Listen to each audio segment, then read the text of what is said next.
Bismillahirrahmanirrahim. Assalamualaikum warahmatullahi wabarakatuh.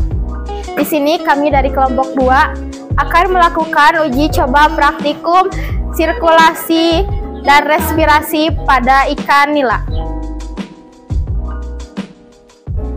Yang dimana praktikum ini bertujuan untuk mengetahui, mempelajari, dan memahami tentang sistem sirkulasi dan respirasi pada ikan nila.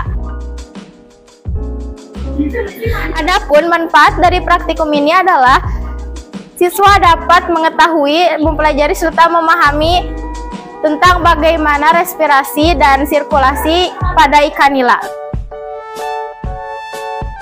Adapun berbagai alat dan bahan pada praktikum yang kami lakukan yaitu alat, ada pisau, kemudian ada gunting, kemudian ada 2 tusuk lidi, kemudian ada jarum pentul, ada styrofoam, ada wadah. Dan untuk bahannya kita menggunakan ikan nila. Di sini kita menggunakan 2 jenis ya. Jenisnya sama, tetapi ada yang masih hidup dan ada yang sudah mati. Nah, ini ikan nila yang masih hidup. Dan selanjutnya ini adalah ikan nila yang sudah mati. Baik, langsung saja kita lakukan pembedahan pada ikan yang sudah mati terlebih dahulu ya. Sebelum kita melakukan praktikum, kita pastikan terlebih dahulu untuk ekor ikan di sebelah kanan dan untuk bagian kepala di sebelah kiri. Selanjutnya kita amati morfologi luar dari ikan ini. Pertama, ada sirip ekor atau bisa disebut caudal fin. Setelah itu ada ini. Ini adalah sirip anal atau anal fin. Selanjutnya ini, yang ini bagian ini. Ini adalah anal spiens. Kemudian selanjutnya di sebelah sini ada ventral spiens atau sirip ventral ya, bisa disebut sirip perut atau sirip ventral.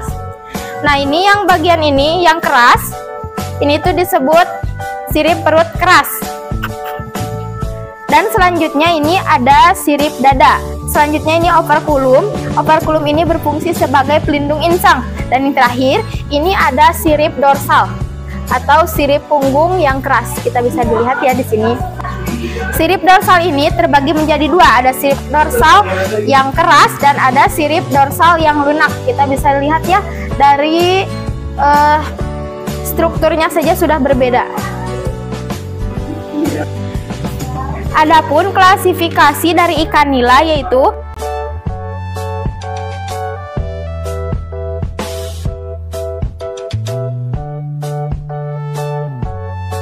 selanjutnya kita akan melakukan praktikum pembedahan pada ikan nila. Nah, untuk cara pembedahannya kita bisa lakukan dari anus, kemudian dipotong melingkar ke sini sampai operculum atau tempat insang. Untuk mempermudah, kita bisa melepas sisik ikannya terlebih dahulu.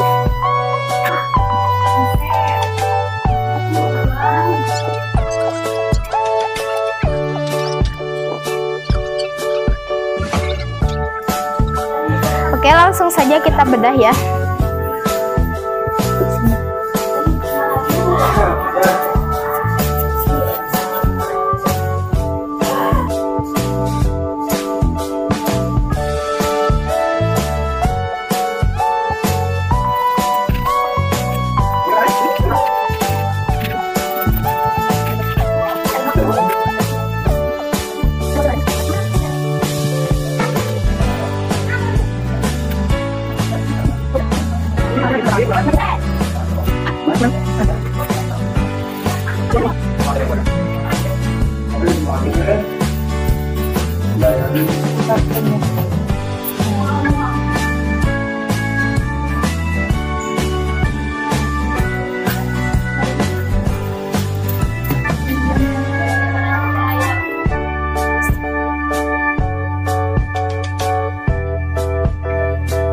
Untuk ikan yang pertama, kita akan membahas respirasi atau pernapasan. Pernapasan pada ikan menggunakan insang. Nah, bisa dilihat ya, ini sudah kita pisahkan insang dari ikan yang tadi. Sebagian besar insang dilindungi oleh operkulum. Nah, ini operkulum atau bisa disebut juga dengan penutup insang yang dapat menyaring air yang masuk melalui mulut sehingga zat-zat yang berbahaya dapat dihindarkan. Ikan dapat mengambil oksigen terlarut dalam air dengan cara menyaring air yang masuk melalui mulut dan mengambil oksigen dalam air menggunakan insang ini ya. Organ respirasi pada ikan biasanya dilengkapi dengan kantong gelembung atau kantong udara. Nah, namun di sini sudah kita lihat ya, kantong gelembungnya sudah pecah sehingga tidak terlihat jelas. Fungsi dari kantong gelembung ini untuk mengatur daya apung tubuh agar tidak bergerak naik turun. Untuk operkulum sudah kita jelaskan ya tadi, berfungsi untuk melindungi bagian kepala dan mengatur mekanisme aliran air ketika ikan bernapas. Selanjutnya ada bagian membran branchiostega. Nah, ini ya, membran branchiostega adalah selaput tipis di perairan tepi operkulum, di sini tepi operkulum, dan berfungsi sebagai klep atau katup saat air masuk ke dalam rongga mulut ikan. Pada bagian insang, di sini ada lengkung insang atau arcus branchialis, berfungsi sebagai tempat tulang tapis insang melekat. Nah, ini ada tulang tapis insang, berfungsi untuk menyaring supaya organisme makanan masuk ke dalam insang. Yang ini nih. Nah, dan yang terakhir ada lembaran insang. Nah, yang ini ya. Ini lembaran insang berfungsi sebagai tempat terjadinya pertukaran oksigen dan karbon dioksida pada ikan. Ikum yang kedua, kita akan mengamati tentang bagaimana sirkulasi dan peredaran darah pada ikan nila. Untuk menjaga ini ikannya hidup ya, supaya ikannya posisinya tidak berubah-ubah, kita bisa menusukkan jarum pentul di ekor.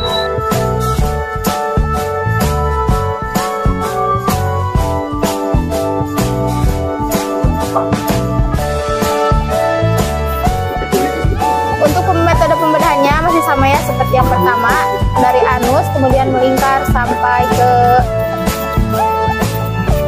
operkulum.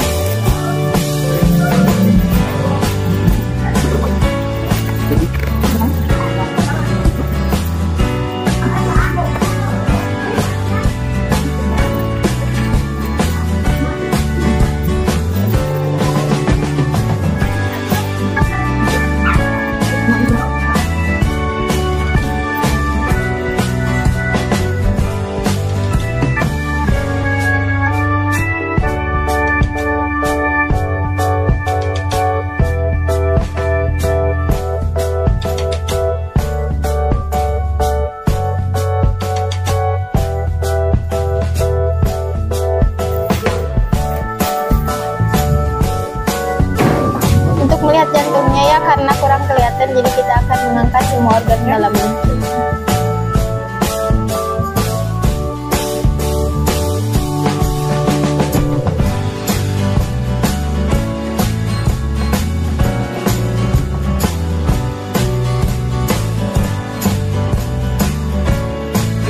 Setelah kita melakukan pembedahan tadi dan kita pisahkan beberapa organ dalamnya, itu ada lambung dan usus, ini ada hati dan empedu, ini ada gonad, dan selanjutnya ini adalah bagian terpenting dari sirkulasi, yaitu jantung ikan.